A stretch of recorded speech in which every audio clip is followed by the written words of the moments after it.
恭请大德圣听，为此法会及一切众生，请转妙法轮，教导我们如何了生脱死，离苦得乐，速证无生。Well, the Sangha with great virtue, out of compassion, for the sake of this assembly and all living beings, please turn the wonderful Dharma wheel to teach us how to leave suffering and attempt bliss and end birth and death, and quickly realize numbers. Namo, excuse me. Namo tassa bhagavato arahato samma sambuddhassa. Homage to the blessed, noble, and perfectly enlightened one. Namo sadanto suchetoye alahati sanmiao sanputoche. Wu shang shen shen wei miao fa, 百千万劫难遭遇。我今见闻得受持，愿解如来真实义。Supreme and wondrous Dharma, subtle and profound, rarely is encountered, even in a billion eons. But now we see and hear it, and accept it reverently. May we truly understand the Buddha's actual meaning. Buddhas, Bodhisattvas, Venerable Master, and all good knowing advisors, welcome back as we explore the Dharma using Medicine Master Buddha Sutra as our foundation.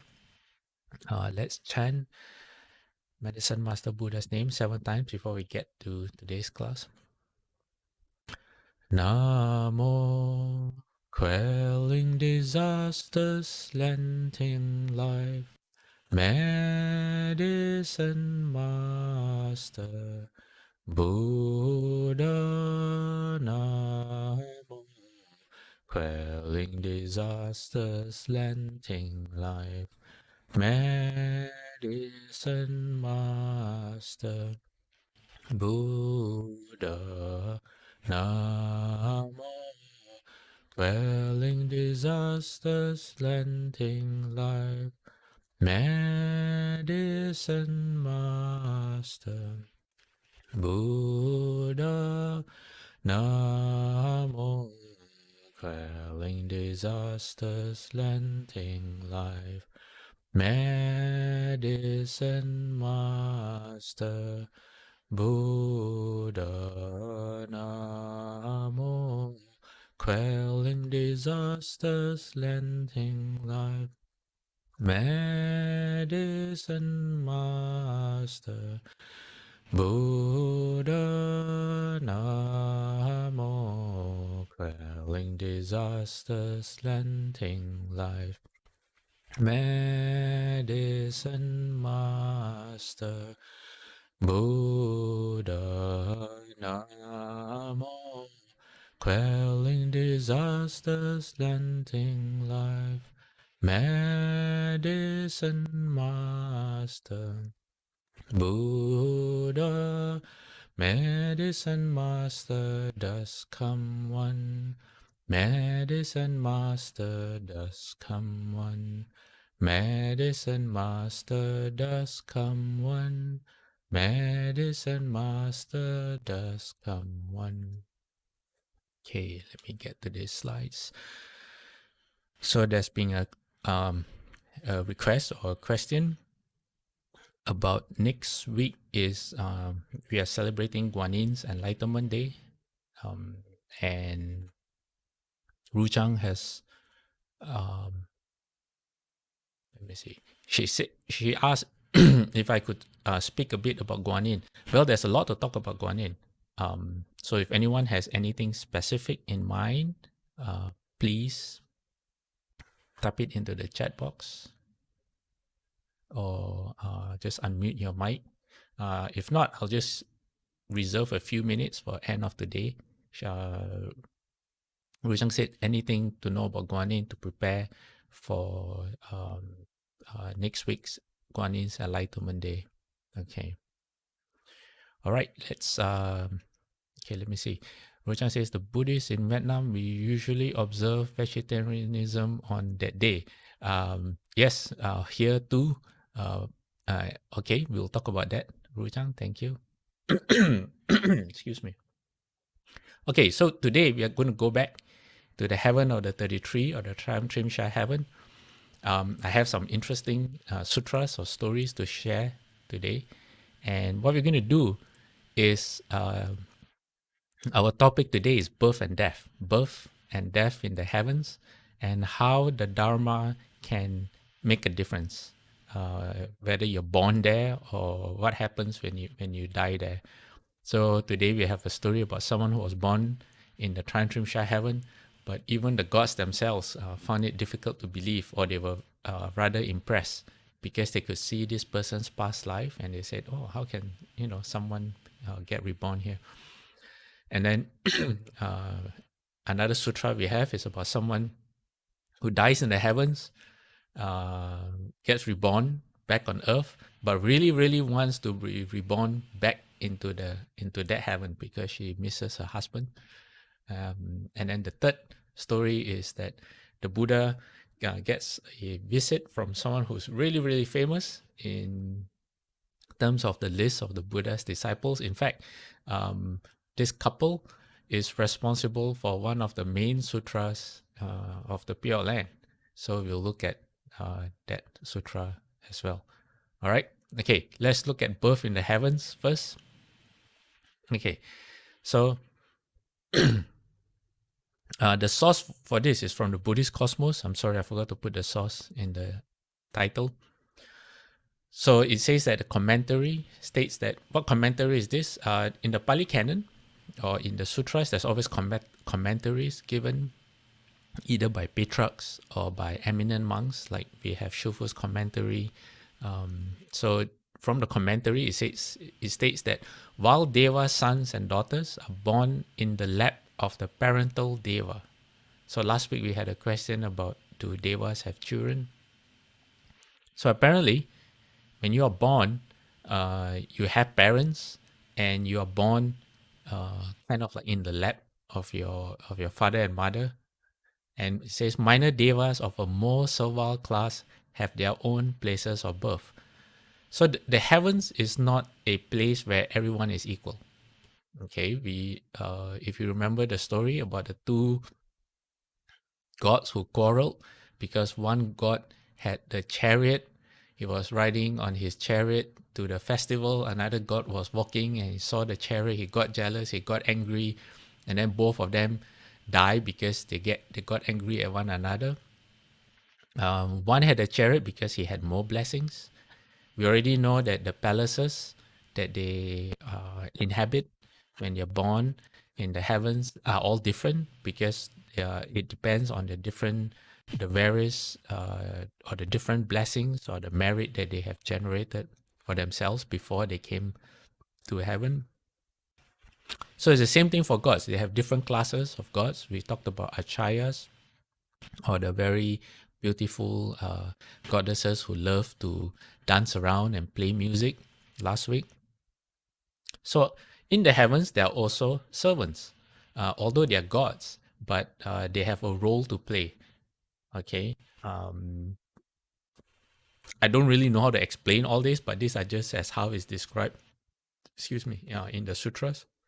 So what happens if you're not born in the lap of your parents? Well, it says that female servants appear in the bed of their lord. So you are born as a goddess, but you're a minor goddess, just like how on earth you have people of different classes.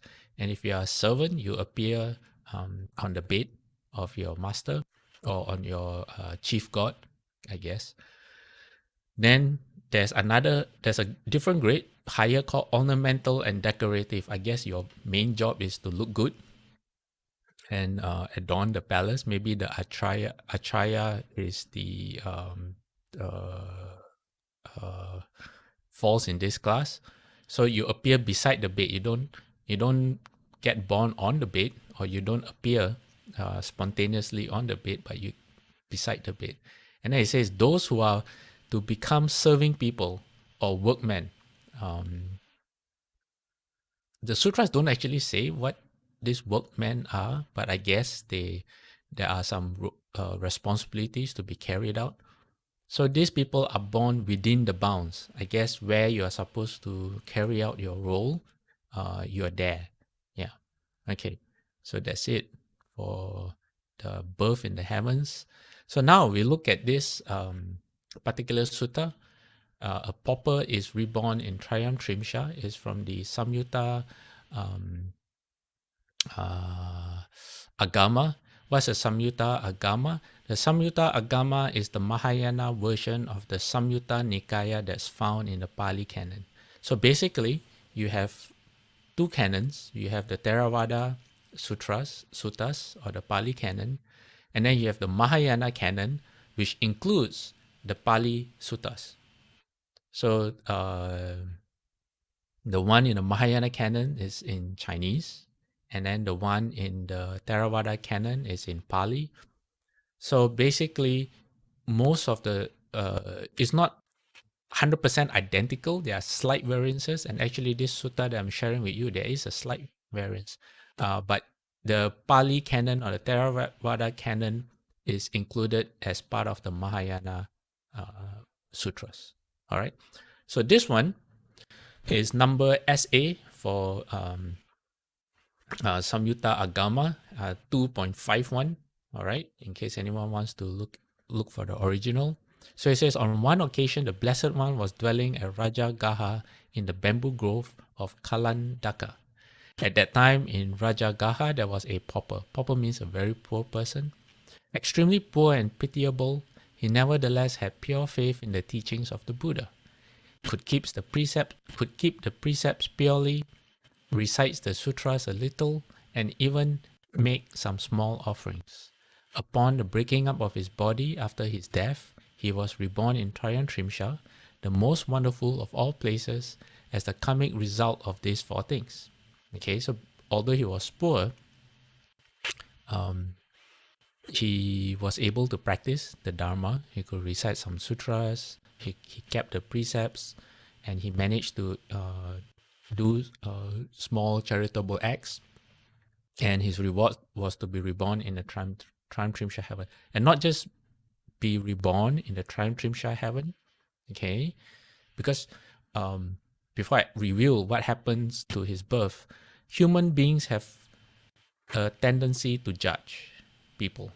We tend to look at the external of a person and make up our mind about who that person is, or the fate of the person, or the value or the worth of who that person is. For example, you see someone poor, we make a judgment. We see someone rich, we make a judgment of that person. We see someone successful, we make a judgment about that person. We create a story about who that person is in our minds. And we rely on that judgment to tell us how to treat that person. It determines how we treat that person, how we view that person, and everything else. So so imagine someone who's very poor. We come up with certain ideas about, oh, this person has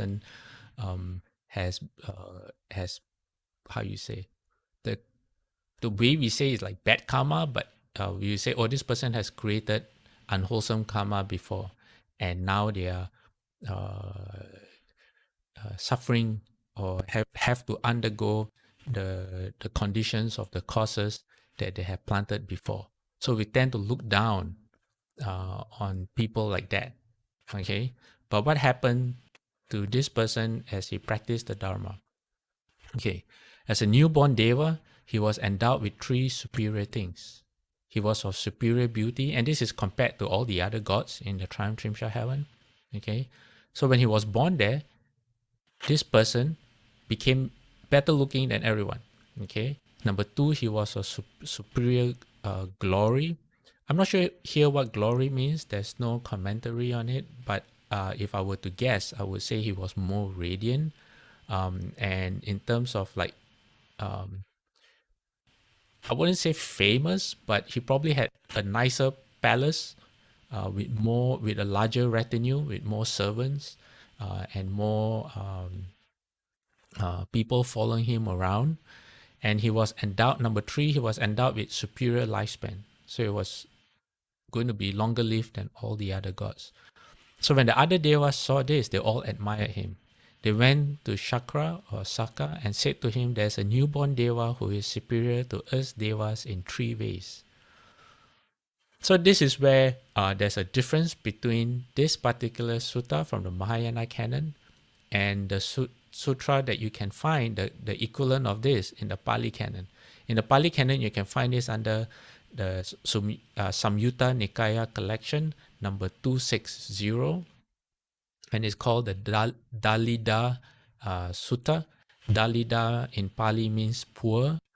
Okay, and it's interesting because in the Mahayana Sutra, the Mahayana version, this is what happens. The gods is either there's an error in the translation, either when they translated into Chinese or when Chinese to English, I'm not sure. But it's just recorded as when the gods saw this newborn deva, they admired him. Whereas in the Pali tradition, when the gods saw this newborn deva, they were jealous and they were actually very, they were a bit sarcastic or passive aggressive. They said, oh, even though this person was poor, when he was human being, when he's reborn here as a god, he surpasses all of us. So it was the terms that they use, the translators use in the Pali canon were either they grumbled or they complained. That kind of perspective. So they went to Lord Chakra, either they complained or they were in awe. They admired this newborn god. And Chakra explained to them, he said, I saw this newborn deva in his former existence. Formerly, as a human being, he was poor and deprived, extremely wretched. That means, no one, probably very few people or no one really respected him because he didn't look prosperous. He didn't wear nice clothes. He didn't have any money. Then Chakra said, however, he straightforwardly held faith in the three jewels, kept the precepts purely, and even made some small donations. Now he is born into this Triumph Trimsha heaven. So the Chakra is explaining the causes and conditions for someone, for this particular newborn deva. Okay, straightforwardly held faith. What does straightforwardly here mean? I think it means that he did it without question. He had a lot of faith in the Dharma, and he did it without, not in a calculative manner. Meaning, oh, if I hold the precepts, then I'll be reborn here, or if I do good deeds, then I will get more blessings. He didn't. Straightforward means you just do it because you have faith. It's not like for selfish reasons, I guess. Yeah. Okay. So moving on. Then Chakra gave a verse. He said, if a person has pure faith in the three jewels, if his mind is stable and unwavering, if he keeps the precepts he has undertaken, not breaking them, know that this person should not be called pure. He should be called wise and long-lived through venerating the unsurpassed three jewels or triple jewels. He will be reborn in heaven and attain great bliss. Therefore, one should train this way. When the Devas heard this verse, they were happy, received it in faith, paid their respects, and returned to their places. So this was shared with Venerable Ananda by the Buddha, Shakyamuni Buddha. Okay, excuse me while I like to drink some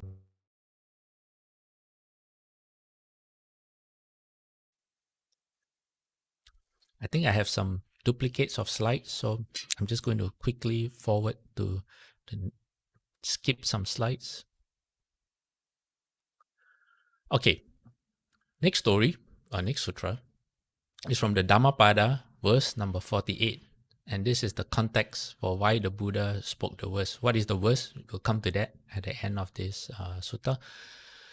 This is called the story of Pati Pujika Kumari. What is about? Okay. While residing at the Jetavana monastery, the Buddha uttered verse 48 of this book, meaning the Dhammapada, with reference to Pati Pujika Kumari. Who's Pati Pujika Kumari? Okay. Pati Pujika Kumari, wow, her name is a mouthful, was a lady from Savatthi. She married at the age of 16 and had 4 sons. She was virtuous as well as a generous lady who loved to make offerings of food and other requisites to the bhikkhus. She would often go to the monastery and clean up the premises, fill the pots and jars with water, and perform other services. So we have a lot of lay people like this. They spend a lot of time in the monastery, happily doing whatever that needs done in the monastery, cleaning up the monastery, tidying up the place, helping out wherever they can in the kitchen. Yeah. Okay. So let's move on. So Pati Pujika also possessed Jatisara knowledge. What's Jatisara knowledge? Jatisara knowledge is the ability to remember your past life or past lives. Okay. So Pati Pujika also possessed Jatisara knowledge, through which she remembered that in her previous existence she was one of the numerous wives of Malabari in the Deva world of Triamtrimsha. She also remembered that she had passed away from there when all of them were out in the garden enjoying themselves, plucking and picking flowers. So every time she made offerings to the bhikkhus or performed any other meritorious act, she would pray that she might be reborn in the Triamtrimsha realm as a wife of Malabari, her previous husband. Okay, so she remembered her past life, born in the heavens, and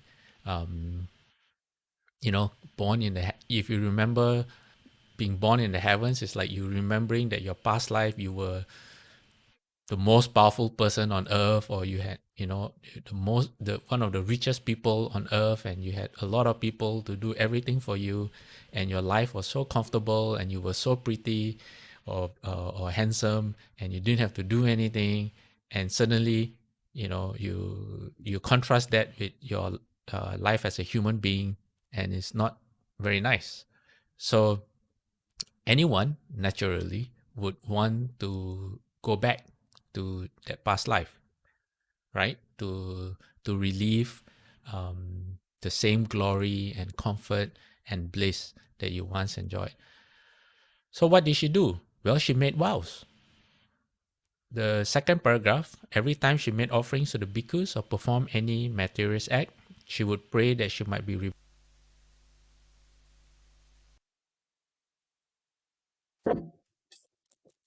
Okay, can you hear me now?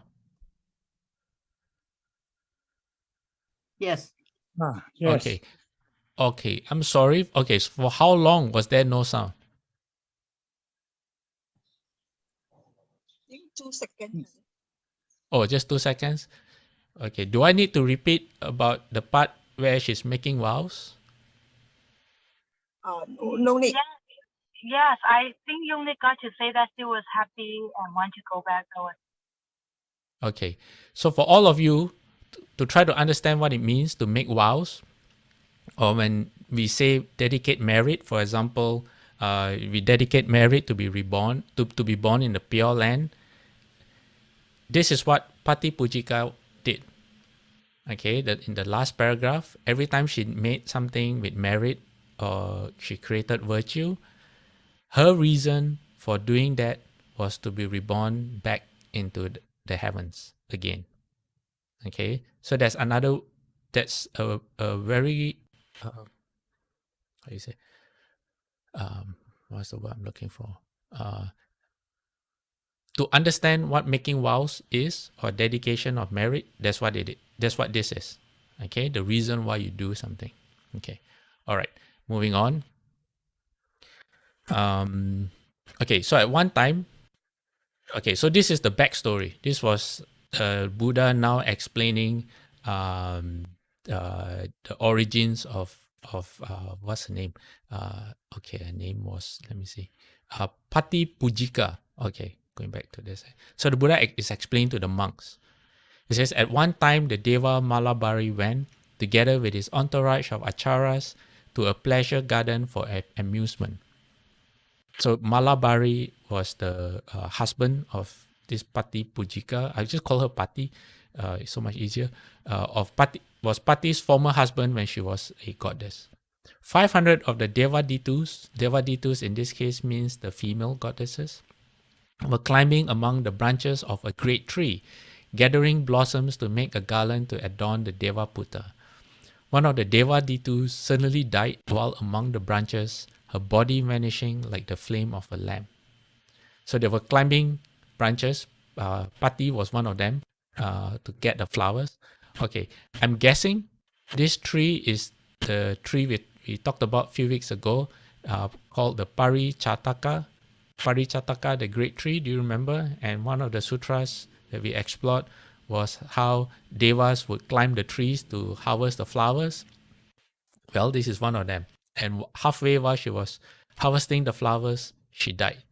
And when she died, her body just disappeared. Okay. So the Buddha explained she was reborn into a family of Savati and given the name Patipujika. She retained the memory of a previous existence and always yearned to rejoin her beloved husband Malabari. She made an earnest aspiration to gain renewed rebirth in Trimtrimsha and spent much time making merit by helping with the care of the eating hall for the bhikkhus. At 16 years of age, Patipujika was married off into another family, which she regarded as a great misfortune, and she never ceased longing for her return to Malabari. Okay, so she didn't want to get married. I guess because getting married, she would have new responsibilities for her new family, which would interfere in her making merit to be reborn in the heaven. Okay, let me see.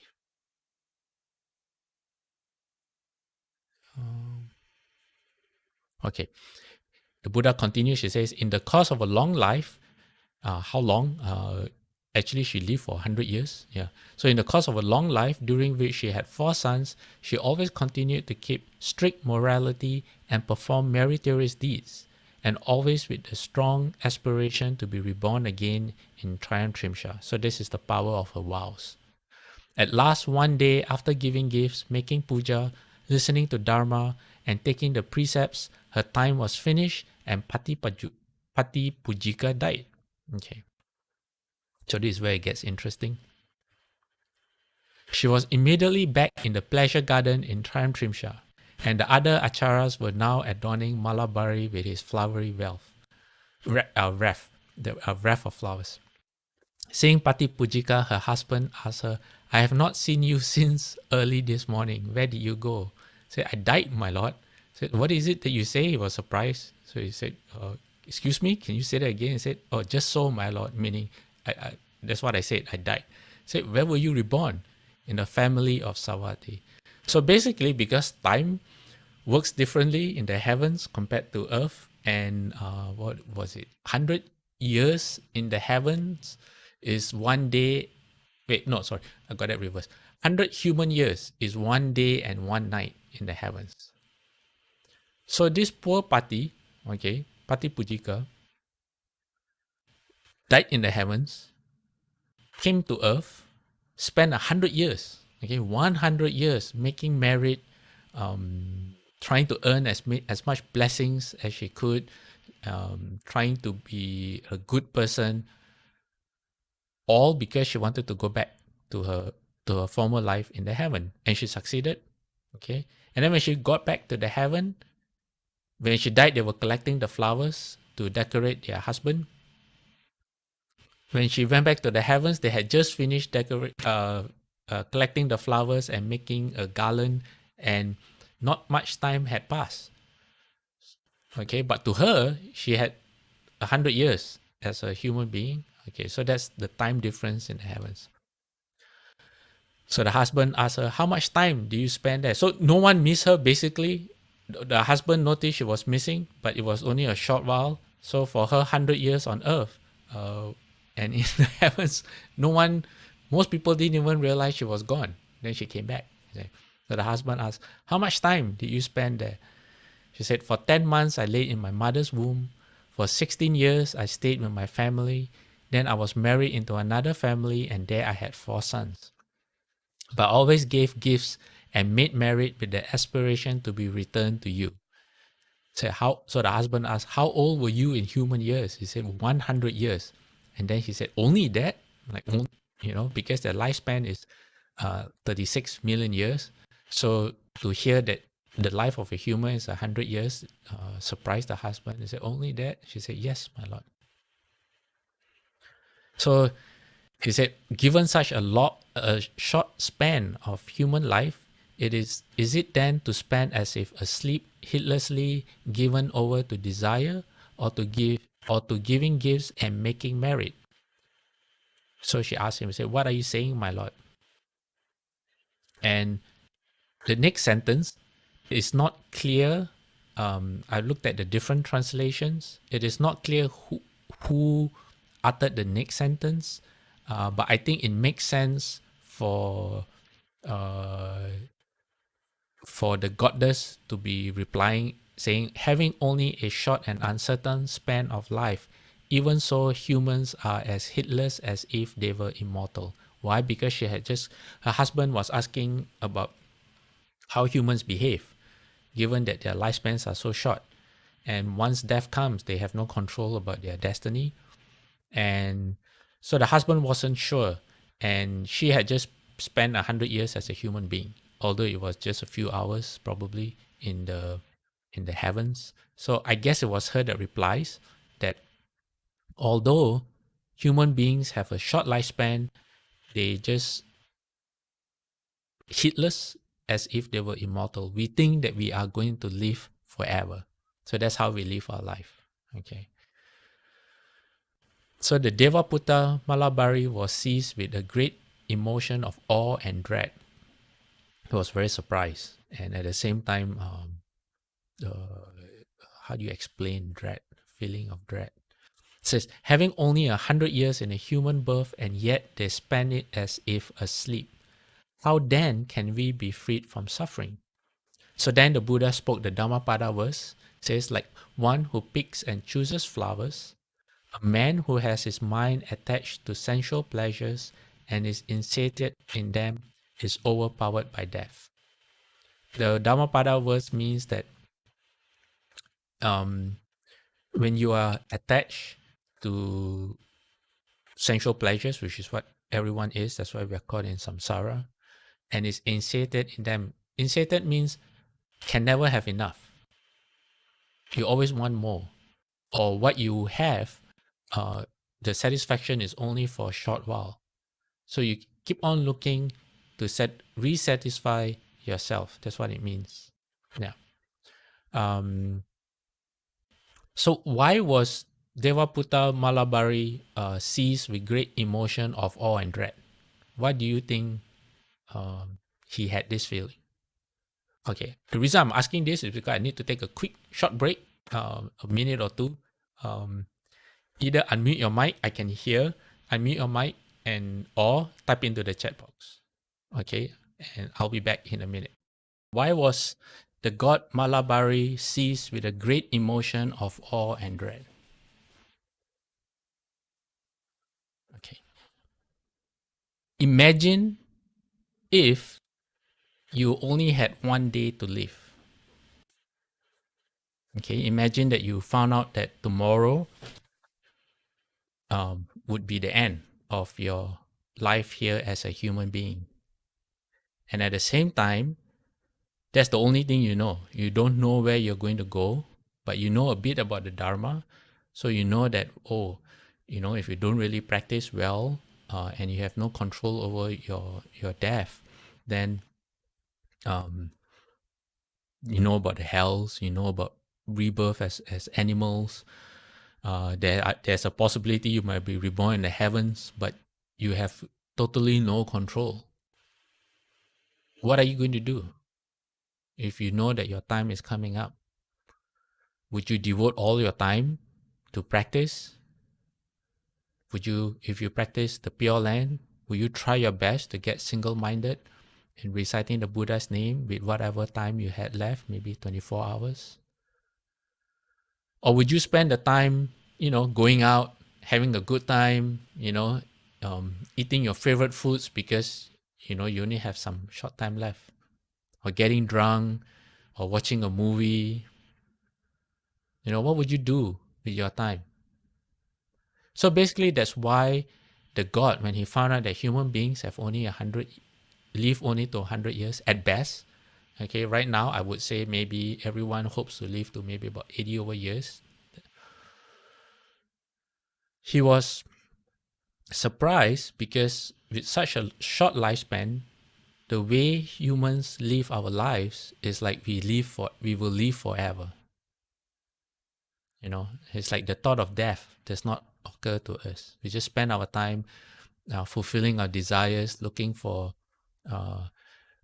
comfortable sleep, nice things to do, and we neglect to put in the effort to ensure a more fortunate rebirth for ourselves. So that's one reason for his surprise, his awe. And then he had dread. He said, how then can we be freed from suffering? Because if human beings only have 100 years and they live life like that, then us as gods with a very long lifespan is even worse. The urgency to practice is even less. Right?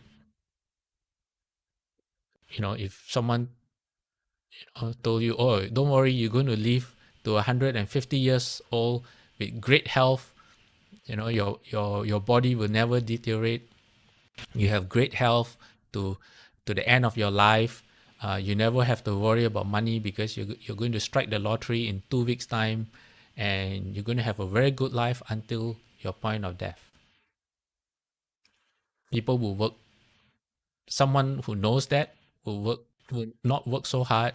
Will take life easier, and would be more. The need for practice would be less, I guess. So that's the state of people in the heavens. If you're born as a god or goddess in the heavens, you enjoy a long lifespan. You don't have things like illness. You have the 5 signs of decay, which will come to when your time is coming up, but you don't have to suffer in that way. Yeah. So that's why the god Malabari, he said, even with a short lifespan, human beings, like for example, someone tells you you only have 1 day left to live, still they persist in satisfying their desires. So what happens? So the gods, it's harder for the gods to practice because they don't have to undergo all those short lifespan and suffering. So it's very, very hard for gods to practice. Okay, so that's what I think, that he was filled with great emotion and awe. Yeah. Okay. Let's go on. Okay, I have another one which is very interesting. But before I do that, let me end this slideshow and see if because we don't have much time. It's 9:41 right now where we are. Yeah. Okay, give me a bit of time while I look for. I try to see if I need to rearrange my slides.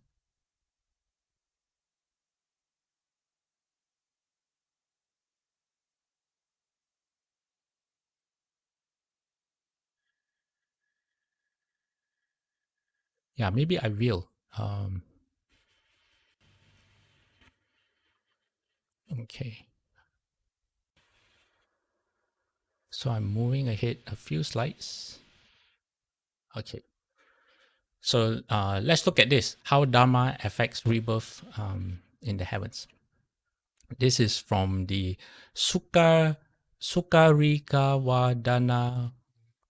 Wadana Nama Sutra. Okay, and the official title is the magnificent account about a soul. Soul as in SOW. Okay, what is this sutra all about? Okay, I'm just going to read it. It says, the Blessed One then addressed the monks. Monks, there are 5 portents that appear to a god who is due to pass away. What are those 5? These are, Shifu calls it the 5 signs of decay for God. This is when the lifespan of a god is ending. These are the 5 signs that appear. So Buddha says his previously untarnished clothes becomes tarnished. His previously unwithered flower garlands become withered. Sweat appears from both armpits. A fall odor emerges from his body, and a god who is due to pass away finds no satisfaction in his seat. What is finds no satisfaction in his seat? It means that you fidget. You sit for maybe 5 minutes, and then you start feeling uncomfortable, or you want to feel more comfortable, and then you move. And after 5 or 10 minutes, it's no longer comfortable, and then you move again. So that's what it means. You fidget around. You can't sit still. Okay. Now, monks, the Buddha continues, is a certain god who was due to pass away was writhing about on the ground, beating his chest as he cried and wailed pitifully. He said, "Oh, Mandakini river, ah lake, ah pool, ah Chatra Ratra grove, ah Parushakya grove." So this particular god, he knows he's going to die. And what does he do? He is wailing, he's crying, and as he's crying out, he's calling the names of all the beautiful places in the heaven. He calls the tree, he calls the assembly hall of the gods, he calls out the name of the golden city, basically all the different landmarks that are very, very beautiful. He calls it out. And he calls out, there's one term there, Pandu Kambala Rock. What is that? That's Shakra's throne. Lord Shakra has this throne made of white marble under the great tree. That's the name, Pandu Kambala Rock. Okay. So what is this God doing? Well, he's trying to take refuge in the things that brought him pleasure. So when he was alive as a God, all these things that brought him pleasure, that he found important, that to him is precious, and all these things that made him happy, that's what he took refuge in. So when he's dying, he's calling out all these places because, you know, he's made that his life. Those are the things he took refuge in. Okay, this is what people do. Human beings do. We take refuge in a lot of things, but most of the things that we take refuge in, if it's not the Dharma, it is things that are not helpful to us when it really matters. For example, family, our wealth, our fame, the ego that we have, who we think we are. You know, we take refuge in all of that. We cannot let it go. Why? Because we spend our whole lives nurturing it, trying to make it better, thinking that it is who we are, because we allow those things to define us. You know, the things that we have, our possessions, our car, our houses, our fame and reputation and all those things. Okay, so what this God is doing is precisely that. He's turning back. It is in his time of distress. He's turning back to the things that he took refuge in. So all of us, we have to ask ourselves as Buddhists, what do we really take refuge in? Yes, some of us may have formerly taken refuge with the Buddha, the Dharma, and Sangha. But in daily lives, when we encounter afflictions, when we encounter suffering, or as we just go about our daily lives, where do we seek comfort? Do we seek comfort in wisdom, in the Dharma, or do we seek comfort in the TV shows, streaming, or what do you call nowadays, in the TV, for example, in shows, in our career, in our family, right? So that's what we have to examine for ourselves. Okay, so moving on. Shakra, Lord of the Gods, saw that god violently writhing about on the ground and wailing pitifully. Seeing this, he then approached the god and asked him, "My friend, why are you violently writhing, is that how you pronounce it? Writhing about on the ground and wailing pitifully?" At this, the god said to Shakra, Lord of the Gods, Kausika. Kausika is another name for Shakra. Said, Kausika, I will be bereft of heavenly bliss, as 7 days from now I will be reborn in the womb of a sow in the city of Rajagra. So he knows that in 7 days he's going to be born as a cow. Okay. I will then have to feed on excrement and urine for many years. Oh wait, so is pig, right? Can someone confirm if so is means pig or cow? It says, I will then have to feed on excrement and urine for many years. That is why I am like this. So he knows 7 days, his time is coming up, and he is not happy. Yeah. So what does Shakra do? Shakra, out of compassion, then said to that god, "Come, my friend, take refuge in the Buddha, the most excellent of human beings. Take refuge in the Dharma, the most excellent of dispassions. Take refuge in the Sangha, the most excellent of communities." Okay, so Sharon has confirmed so is a female pig. Thanks, Sharon. So the god said, "Friend, I take refuge in the Buddha, the most excellent of human beings. I take refuge in the Dharma, the most excellent of dispassions. I take refuge in the Sangha, the most excellent of communities." Okay. Then Shakra, Lord of the Gods, looked whether the god had been reborn in the womb of a soul, but he had not been reborn there. He looked whether the god had been reborn among hell beings or among animals, but he had not been reborn there either. Puzzled, Shakra, Lord of the Gods, then went to the Blessed One. So Shakra, using his powers after the 7 days had passed, but he couldn't find this god in all those places. So he went to tell his encounter with the Buddha. And then the Buddha replied, he said, "Kausika, that god was reborn among the Tushita gods, and all his heavenly desires are fulfilled." Tushita is a higher heaven, okay, than the Triumphant heaven. And that's why Lord Shakra couldn't find him, because they said that it is in the nature of things that gods can know and see what is below them, but not what is above them. Shifu sometimes says like a first ground bodhisattva cannot understand the state of a second ground bodhisattva, just like that. It says, then Shakra, Lord of the Gods, was glad and content. Being delighted, joy and happiness arose, and Indra is another name for Shakra, glad at heart on that occasion, spoke these verses. It says, those who take refuge in the Buddha, Dharma, and Sangha do not go to an unfortunate state. Leaving behind a human body, they obtain a divine body.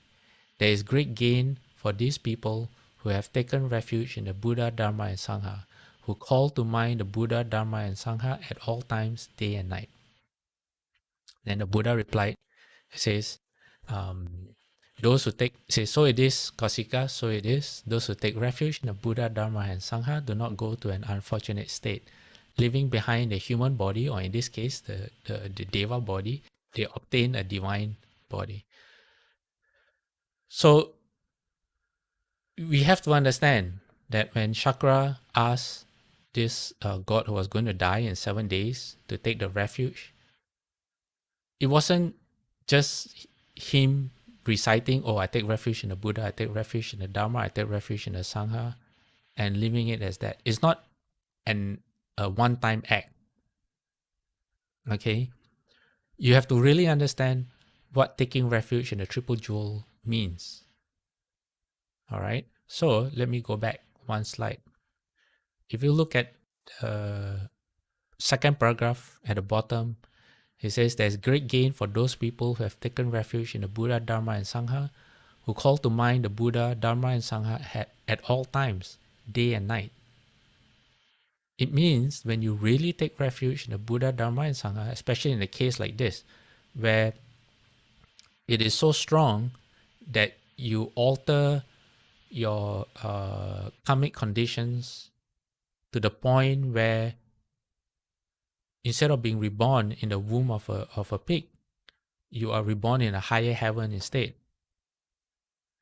What it means is that you completely, as much as you can, all right, leave behind the satisfying your desires.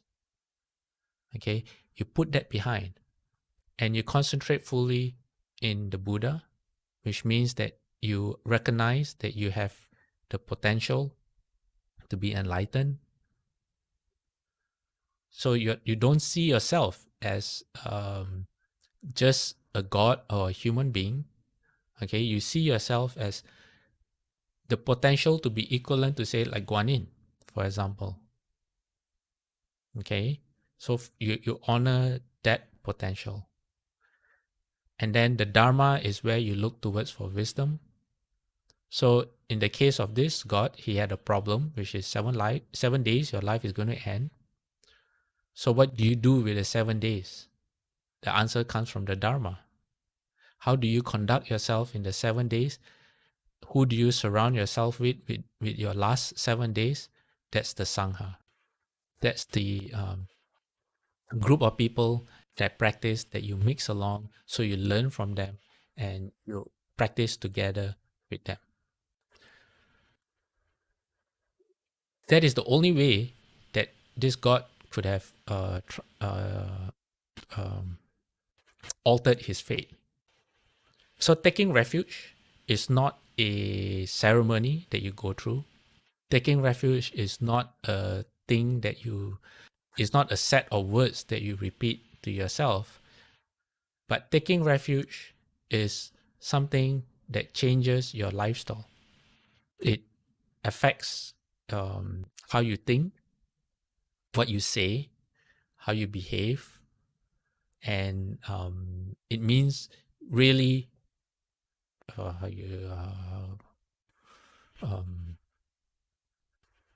like the lady, the goddess Pati, who devoted her whole life making merit so that she could reborn in back into the heavens. Yeah, it means something like that, devoting your whole life. So if she had, with the same effort, made vows to go to the Pure Land, then I guess she would maybe have had a very different outcome. So that's how Dharma can affect rebirth. All right, any questions, anyone? Okay, time is almost up. So coming to the topic of Guanyin. Guanyin is known for great compassion. Okay, what is great compassion? Great compassion is not regular compassion. What is regular compassion? Regular compassion is when you recognize that the people that you care for, when they undergo suffering, you have the wish that they be free of suffering. Okay, that's regular compassion. What is great compassion? Great compassion is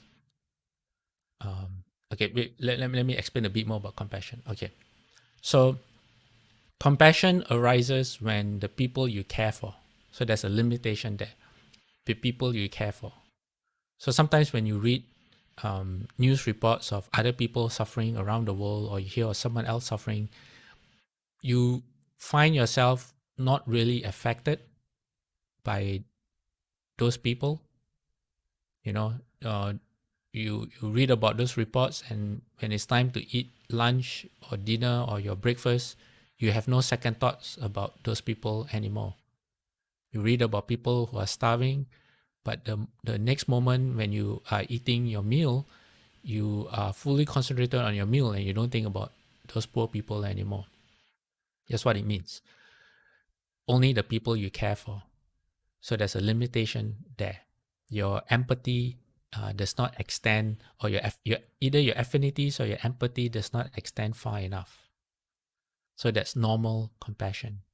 And the other limitation is that you can't really do anything. If someone is sick, you can try to comfort the person, maybe give some medicine, maybe cook something suitable for the person's required diet. But there's nothing that you can do to alleviate that person's suffering. You can't magically cure the person. Just take you can't make the person not suffer, basically. So your ability is very, very limited. Guanyin, on the other hand, great compassion, the difference between compassion and great compassion is that there is no bounds to who she has kinship with, or whose suffering she feels. So you may not know who Guanyin is, but if you suffer, then Guanyin feels the same, that you that there you are suffering, and her wish is to help you. It's unconditional at the same time, which means that she does not judge you for who you are. How we help people is, we sometimes look at the person. If someone is begging and we think that, oh, this person can actually work, he seems healthy, he or she seems healthy, there's nothing wrong with this person, and there are a lot of jobs available. Why don't you get a job? We'll say, maybe I'll get you a job. Or instead of giving money, we want that person to be self-responsible. Things like that. We tend to judge, like I mentioned earlier, and it gets in the way of us helping them. Or we say that, oh, you deserve this because you're not a very nice person. I can't think of any examples right now, but things like that. We judge people, and then we either condemn them for who they are, or it gets in the way of us helping them. Guanyin doesn't do that. Guanyin doesn't come to you and when you need help and say, oh, have you taken refuge? Have you taken the 5 precepts? Are you a vegetarian? She doesn't do that. It's unconditional. You may have done something really, really bad or unwholesome.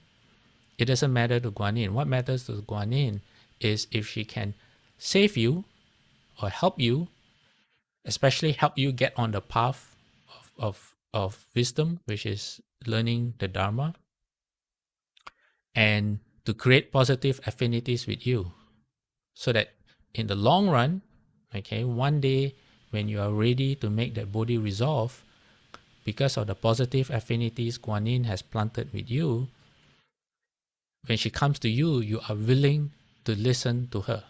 Because we all know that, sometimes we get advice from people, but if it's someone we don't like, then we tend to not want to listen to that person.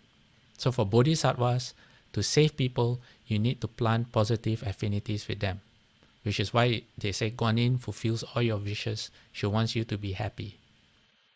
Okay? So the difference between Guanyin's great compassion and regular compassion is there's no bounds to Guanyin compassion for living beings. She will save everyone. Number 2, she feels personally responsible for saving people. It's not just a wish. She will try to do whatever she can in order to help you. So for some of us who don't understand what compassion is, or we find it hard to bring out our compassion, compassion has to start with loving kindness. What is loving kindness? Okay, loving kindness is the wish to be happy. We, in Buddhism, for example, like monks, loving kindness is the only weapon we have. There's a very funny story about how when Reverend Heng Shui and at that time Heng Chao, who's now Mati, back to Mati Verhoeven, when they were going on their 3 steps, 1 bow pilgrimage, Marty, who is a Kung Fu practitioner, he wanted to bring an axe with him, an axe or some weapon. And then she will say, no, no, no, your only weapon is loving kindness. So it's true. Monks, especially when we go to like more traditional, like the forest monks, where you go to a place where either there's animals, insects, snakes, things that can harm you, including spirits, the local devas, who may or may not be disciples of the Buddha, and who may or may not be happy with your presence and they try to disturb you. The only weapon that we have is loving kindness. So how do you develop loving kindness? First, you develop loving kindness for yourself. It's a wish for yourself to be happy so that you can generate well-being from within yourself. Different people have different techniques to do this. The standard technique is just a wish for yourself to be happy, that you too deserve happiness. And then once you are able to generate that solidity within yourself, then you extend that outwards. You extend that to people first that you care for or you feel naturally for, grandparents, your parents, your siblings, your cousins, your co-workers, whoever you care for. Loving kindness then becomes not a wish for your happiness, but a wish for their happiness. So if just wishing for happiness does not do it for you, you recognize the good things that you have done. For example, you have practiced the Dharma. Ever since you learn about the Dharma, you try your best to practice, or that you are a vegetarian on certain days or full time, or the good things that you do. All the virtues that you have is an excellent way to start to practice loving kindness for yourself. And then once you are happy with yourself and no one can affect that happiness, you learn how to wish for others to be happy as well. And you start from where it comes naturally already, people that you care for, that you always wish that they're happy. Okay. And then you learn how to extend that out further and further to people that that have less affinities with you. You try to develop those affinities. So when you have loving kindness in that way, someone that you care for, and when that person suffers, compassion naturally arises. Okay? Why? Because when someone you care for, you always wish that they're happy, they're, that they're not suffering. When they actually suffer, because you always wish that they are well, naturally compassion arises. It's not a thing that you have to create. Compassion is not something that you create. Compassion arises naturally when you feel good about yourself and you want other people to always be happy. All right, so it starts from loving kindness. So from loving kindness, you get to compassion, and then what Guanyin shows us is your potential for great compassion. So next weekend, when you are bowing to Guanyin, okay, you can bow to Guanyin as someone external, okay, but it makes more sense when you bow to Guanyin to bow to your potential for great compassion and figure out how to first start from loving kindness, okay, how to feel good about yourself, learn how to recognize that those moments when you have been a good and responsible mother, father, brother, sister, granddaughter, grandson, all those roles that you play that you can be proud of. If not, then start being someone that you can be proud of and someone other people can be proud of too. You start there because loving kindness is one of the foundations for walking the path. So you start with loving kindness for yourself, with other people, and then compassion will naturally arise. And then as compassion naturally arises, you get closer to Guanyin whenever you learn where compassion naturally arises and where compassion does not. And you ask yourself, why in some cases I feel compassion for people, but in other cases I don't? Why do you ask yourself that question? Because that's what's preventing you from becoming a bodhisattva. That's the difference between you and a bodhisattva, like Guan Yin. So one thing you can do, instead of most people, like when they bow to Guan Yin, they look at Guan Yin like some external goddess, to come and save them when they need help and all that. Is no, Guan Yin is only there I can't say only there. What Guan Yin really wants, I can't say what Guan Yin really wants. What I think Guan Yin would really want, okay, is for you to follow her example. Be a transformation body of Guan Yin. Actually, the Buddha said that too in the Mahaparinirvana Sutta, which is the last sutta the Buddha spoke before he entered Nirvana. The Buddha said, what does it really mean to venerate, worship, and respect the Buddha? He said to practice. It's not you offer the Buddha flowers, you bow to the Buddha. No, it's not that at all. It is about walking the Noble Eightfold Path, being a practicing Buddhist, wanting to end birth and death. That's what it really means to venerate and worship the Buddha. So that's why Shufu says, if you are really my disciple, don't go and fight.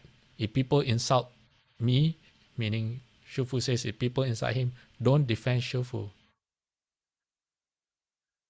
Okay, why? Because if you are really Shufu's disciple, Shufu has taught us not to fight.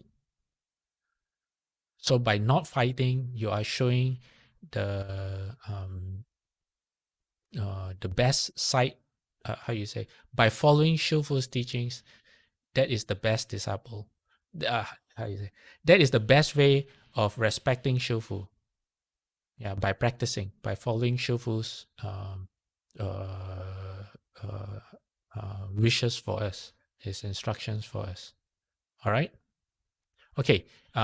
It's time, and that's it. Almost just stop. Okay. All right. Let me end this slideshow.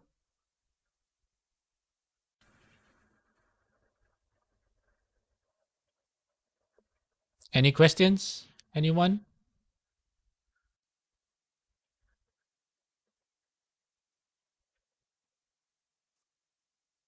So for Guan Yin's Enlightenment Day, ask yourself, what is the difference between you and Guan Yin? How can you be more like Guan Yin? All right? Okay, I'm going to put my palms together. May every living being, our minds as one and radiant with light, share the fruits of peace with hearts of goodness, luminous and bright. If people hear and see how hands and hearts can find in giving unity, may our minds awake to great compassion, wisdom, and to joy. May kindness find reward. May all who sorrow leave their grief and pain. May this boundless light dispel the darkness of our endless night. Because our hearts are one, this world of pain turns into paradise. May all become compassionate and wise. May all become compassionate and wise. Okay, let's do 3 bows to the Buddha. Okay, first bow. Second bow. Third bow. Half bow. Bowing respect to the Venerable Master. Second bow. Third bow. Half bow. All right, everyone. So practice loving kindness, and then when you do it well, your true compassion will arise by itself. And when you learn how your true compassion arises. Then you figure out for yourself why you feel compassion for some people and why you don't for other people. And then you try to expand your compassion further and further. Okay? Then sooner or later, you'll be like Guan Yin. Yep. All right. Amitabha, everyone. See you next week. 阿弥陀佛，法师，Thank you。